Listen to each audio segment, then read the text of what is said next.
안녕하세요. 알람의 밍라바. 디네야로 3넷2 코리아사 리라래 9ရက်မြောက်နေ့ပေါ့နော်။ဟုတ်ပြီဒီနေ့မှာတော့ဆမ်တို့ဘာလေးလာကြမလဲဆိုတော့ကိုရီးယားအသက်တန်လေးလေ့လာကြမယ်။ဟုတ်ပြီကိုရီးယားစာမှာဘီတရာအသက်တန်ဒီ၃မျိုးပေါင်းဆက်ပြီးတော့အတန်ထွက်တယ်ပေါ့နော်။အခါကျတော့ဆမ်တို့အရင်ချိန်တုန်းကကျတော့ဘီနဲ့တရာတွေလေ့လာခဲ့ပြီးပြီဆိုတော့အခုကျတော့ဆမ်တို့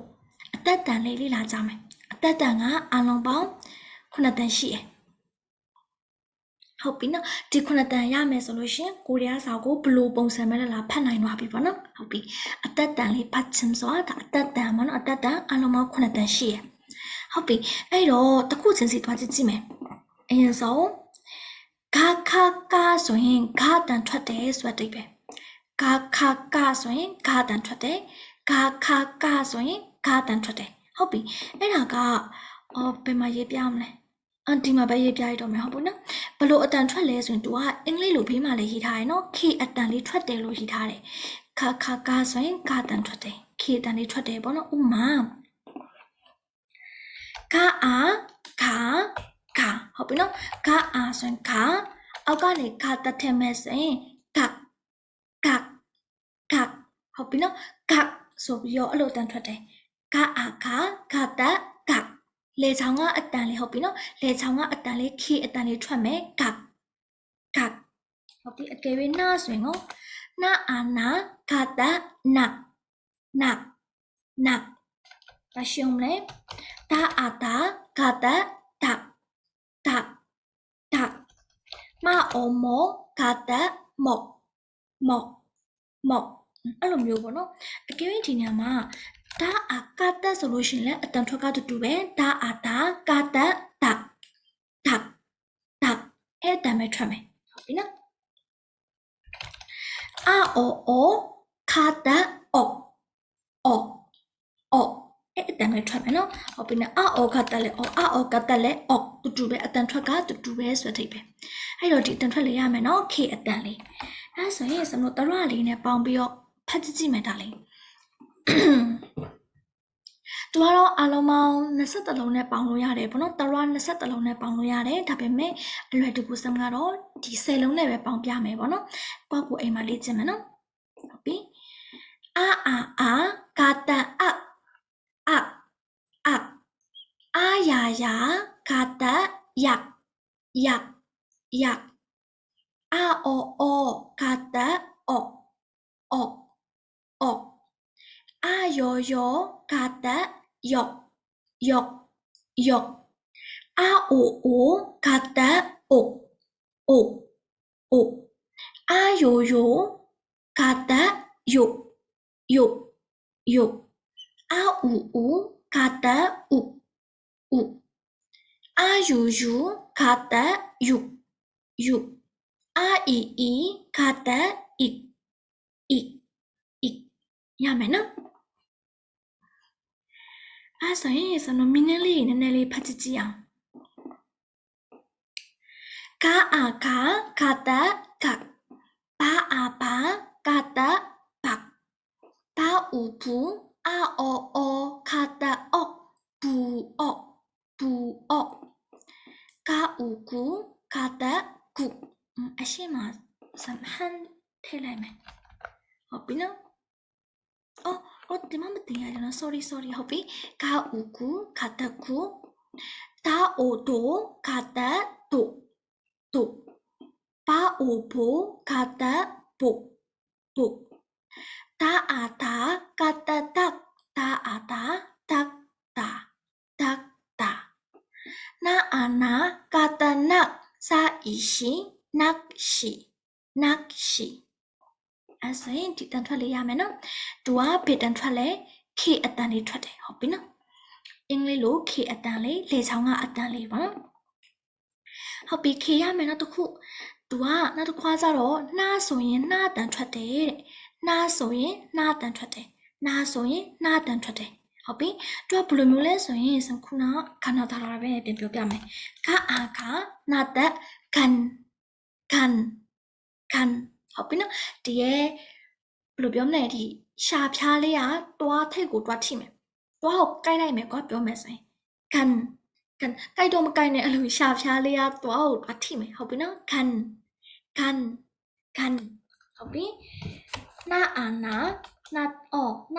နိုလို့ရေးလိုက်ပြီပေါ့နော်အခါကျတော့နာအော်နိုနာတက်နွန်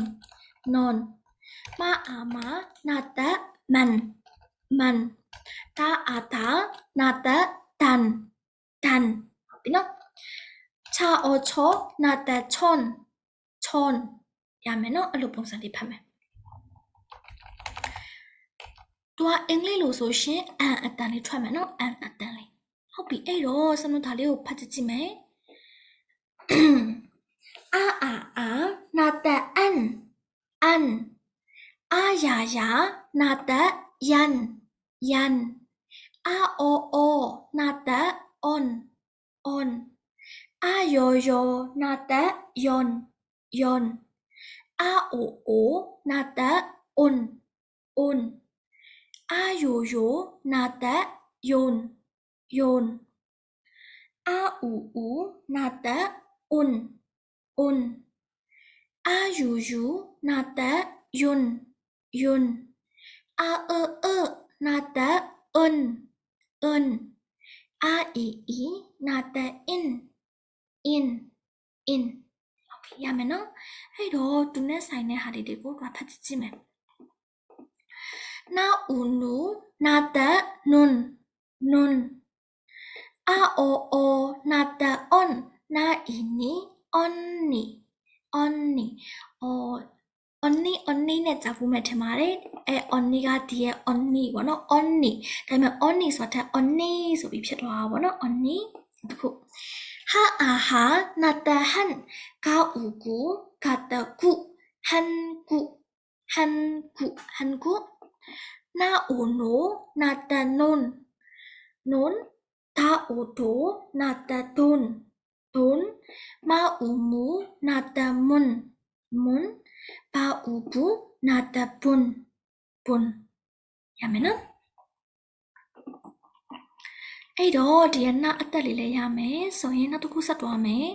သူကကြတော့မဆိုရင်မအတန်ထွက်တယ်ဆိုတဲ့အဓိပ္ပာယ်မဆိုရင်မအတန်ထွက်မယ်အဲ့တော့ဘယ်လိုမျိုးလဲဆိုရင်ဒီမှာရေးမယ်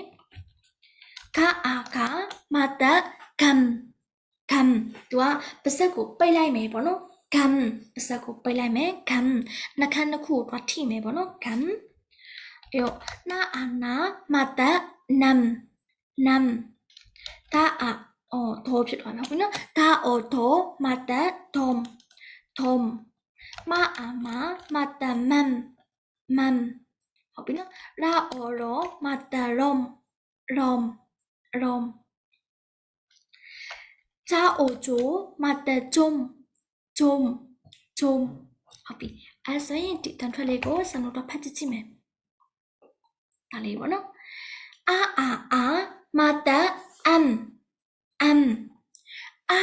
ယာမတယမ်အာအောမတအုံအာယောမတယုံ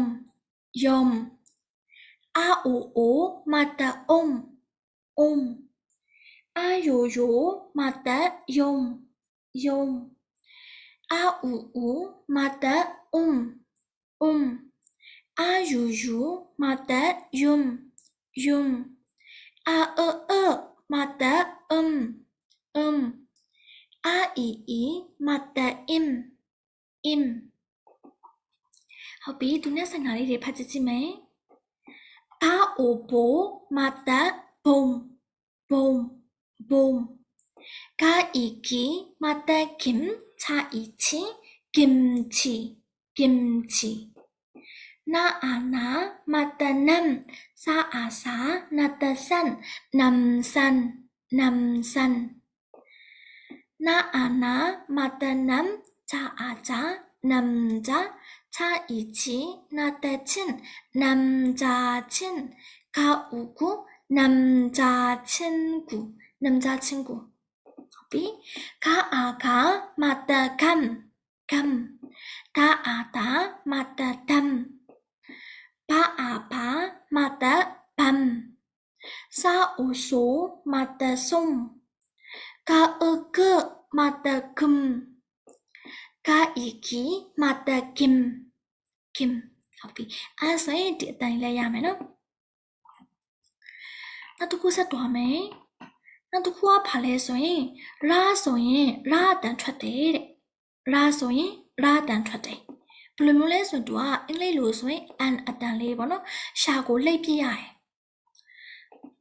ရှာကိုဘယ်လိုလှိပ်မလဲဆိုရင်ကြည့်မယ်ကအာကရာတခါလ်ခါလ်ခါလ်ခါလ်ဆိုပြီးတော့ရှာကိုလှိပ်တယ်ပေါ့နော်ဒါပေမဲ့ဒီမှာတစ်ခုသတိထားမှာကြတော့အင်္ဂလိပ်စာလိုမျိုးရှာကိုအရင်လှိပ်ပြစရာမလိုဘူးပေါ့နော်ခါလ်ဆိုပြီးတော့အလောက်ထိလှုပ်စရာမလိုဘူးပေါ့နော်ခါလ်ပေါ်ပါခါလ်ခါလ်နာအာနာရာတနာလ်နာလ်အာအာရာတအလ်အလ်ဟုတ်ပြီနော်အဲ့လိုပုံစံလေးမအာမရာတမလ်မလ်ဂျာအိုဂျိုရာတဂျိုလ်ဂျိုလ်အဲ့လိုပုံစံလေးပေါ့နော်ရမယ်နော်အဲ့ဆိုရင်စမလို့ဒီမှာတော့ဖတ်ကြည့်မယ်အာရာတအလ်အလ်အာယာရာတယလ်ယလ်အာအိုရာတall all ayo rata yol yol au rata all ayo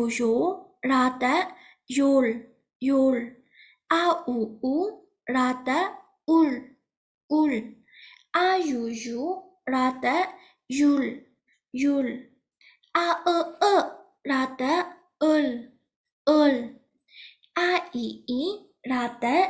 il ရမယ်နော်အဲ့ဆိုရင်သူနဲ့ဆိုင်တဲ့ဟာလေးတွေကိုပါကြည့်ကြည့်မယ်ဟုတ်ပြီစာအာစာရာတဆာလ်ဆာလ်ကာအာကာရာတulကာulတာအာတာရာတtalကာiki talki Kaiki rata gil saishi rata shil maama rata mal kauku rata kul cha rata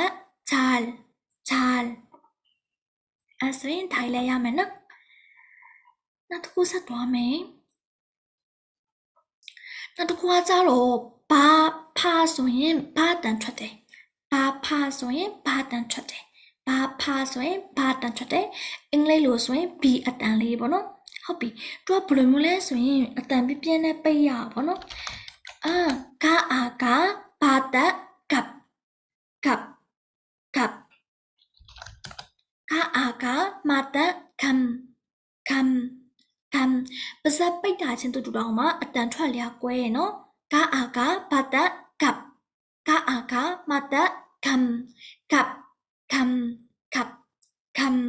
အတန်ထွက်လို့ရမယ်နော်အဲ့တော့နာအာနာဘာတနပ်တာအာတာဘာတတပ်မအာမဘာတမပ်ချာအိုဂျိုဘာတဂျိုခါအာခါဘာတခပ်အများကြီးပဲရှိရပေါ့နော်ကာအိုကိုဘာတကော့အဲ့လိုပုံစံလေးဟုတ်ပြီဘာနဲ့ဆိုရင်နော်ဘာအာဘာတဘပ်အဲ့လိုပုံစံလေးပေါ့နော်အဲ့တော့ပြီးတော့ဒီလိုမျိုးလေးအာအီဘာတ if အာအီဘာတ if တူပဲနှစ်ခုလုံးက if လို့ပဲဖတ်တယ်ပေါ့နော်အဲ့ဒါကြောင့်မလို့ဘာနဲ့ဖာဆိုရင်ဘာတန်ထွက်တယ်အဲ့တော့ဒါလေးကိုတစ်ချက်ကြည့်မယ်အာဘာတ up အာယာဘာတ yap အာအိုဘာတ op အာယိုဘာတ yop အာအိုဘာတ up အာယိုဘာတ yup အာအူဘာတ up အာယူဘာတ yup yup a i i ဖာတက် ip ip ဟုတ်ပြီတွားကြတော့ဒီဖာအသက်လေးကရှားတယ်ပေါ့နော်အများတော့အပြင်ကဒီဖာအသက်လေးပဲများတယ်ဟုတ်ပြီသူနဲ့ဆိုင်တာလေးတွေကိုလည်းဆက်ကြည့်မယ်ဟုတ်ပြီဒါလေးပေါ့နော်ဖတ်ကြည့်မယ်ဘာအာဘာဘာတက်ဘပ်ဘပ်ဘပ်အာအီအီဘာတက် ip ip အာအီအီဖာတက် ip တူပဲနော်နှစ်ခုလုံး ip ပဲဒါအာဒါဘာတက်တပ်တပ်ဘာအိုဘောဘာတက်ဘောဘောစာအာစာဘာတက်ဆပ်ဆပ်စာအူစုဘာတက်စုစုအာအာအာဘာတက်အပ်အပ်မာအူမူရာအူရဘာတက်ရုပ်မူရုပ်မူရုပ်ဒါအိုတိုဘာတက်တော့ဒါအာဘာဘာတက်ပတ်တော့ပတ်တော့ပတ်ရမယ်နော်အဲဆိုရင်ဒါကြီးလည်းရမယ်လို့ထင်ပါတယ်အဲ့တော့ဆိုတော့နောက်ခုပဲကျန်တော့တယ် fighting နောက်တစ်ခုပဲကျန်တော့တယ်နောက်တစ်လုံးကဘာလဲဆိုရင်ဆိုရင်အတန်ထွက်တယ်ဟုတ်ပြီနော်ဆိုရင်အတန်ထွက်တယ်ဆိုရင်အတန်ထွက်တယ်သူကဘယ်လိုမျိုးလဲဆိုရင်ဒီမှာပဲရှိမယ်ပေါ့နော်ကအတက်ခံကြီးအတန်လေးထွက်မယ်ပေါ့နော်ခံဒါအတက်တန်မအိုမောအတက်မုံဟုတ်ပြီနော်မအာမအတက်မန်ဘာအာဘာအတက်ဘန်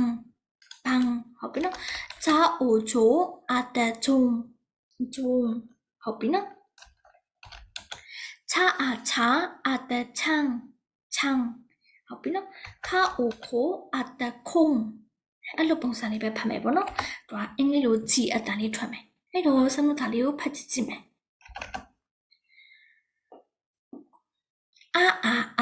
အတက်အန်အာယာအတက်ယန်အိုအတက်အုံအာယိုအတက်ယုံအာအူအတက်အုံအာယိုအတက်ယုံအာအူအတက်အုံအာယိုအတက်ယုံအာအတက်အုံအာအီအတက်အင်းအဲ့ဆိုရင်တန်ထွက်လေးရမယ်နော်သူနဲ့ဆိုင်တာလေးတွေကြည့်မယ်ကအတက်ကန်ဂျာအိုချိုအတက်ဂျုံအာအီဂျုံအီကာအိုကိုအတက်ကုံဟာအာဟာအတက်ဟန်ကုံဟန်ကာအိုကိုဟာယာဟျာအတက်ဟန်ကိုဟန်ကာကနာယာညာအတက်ညံគឺညံဘာအာဘာအတက်ဖန်စာအာစာအတက်ဆန်ဂျာအိုချိုအတက်ဂျုံခါအိုခိုအတက်ခုံထာအိုထိုအတက်ထုံဟုတ်ပြီအဲ့ဆိုရင်ဒါလေးလည်းရမယ်နော်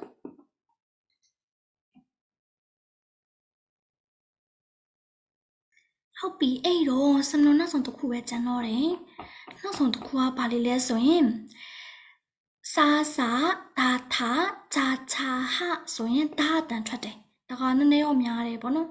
ခုနတော့ရှိရပေါ့နော်စာဒါထာဂျာချာဟဆိုရင်ဒါအတန်ထွက်တယ် ဟုတ်ပြီနော်စာသာချာချာဟာအကုန်လုံးထားတန်ထွက်တယ်အဲ့ဒါကဘာတွေလဲဆိုရင်သူကအင်္ဂလိပ်လိုဆိုရင်ဒီဒါမှမဟုတ်ဒီအတန်လေးရှာကိုတိုက်လိုက်တဲ့အတန်လေးဂအာဂစာတန်ကတ်ဟုတ်ပြီနော်ရှာကိုတိုက်လိုက်မယ်ကတ်ဒါအော်တော့စာတန်တော့ဟုတ်ပြီနော်ဂအာဂသာတဆိုရင်လေကတ်ဂအာသာတဆိုရင်လေကတ်အပုံစံမျိုးပေါ့နော်ဂအိုကိုချာတကုတ်အဲ့လိုပုံစံမျိုးလေးအဲ့ဆိုရမယ်နော်ဒါလေးကတိတ်တော့အတုံးမများဘူးပေါ့နော်ရှားတယ်သူအတုံးများကြတော့ဒီရဲ့စလေးပဲများတယ်ဟုတ်ပြီနော်ဒီစလေးပဲများတယ်အခါကျတော့အရင်လဲအလိုချက်စရာလည်းမလိုဘူးပေါ့နော်မို့ဖက်စားတွေများဖက်ရင်လည်းမမိသွားလိမ့်မယ်အဲ့ဆိုဒါလေးကြည့်မယ်အာစာတန်အတ်အာယာစာတန်ယတ်အာအောသာတန်အော့အာယောစာတန်ယော့အာအိုစာတန်အို့အာယိုစာတန်ယို့အာอูသာတန်ဥดအာယူသာတန်ယုတ်အာအီစာတန်ဣအစင်တိုင်းလဲရမယ်နော်အဲ့တော့စလုံးတော့ဖတ်မယ်ဒါလေးတာတသာတန်ตึ๊ดတာအာတာตึ๊ดတာအာအီစာတန်ဣတာအာတာဣတာမာအီမီသာတန်မစ်ကာအိုကိုသာတန်กุด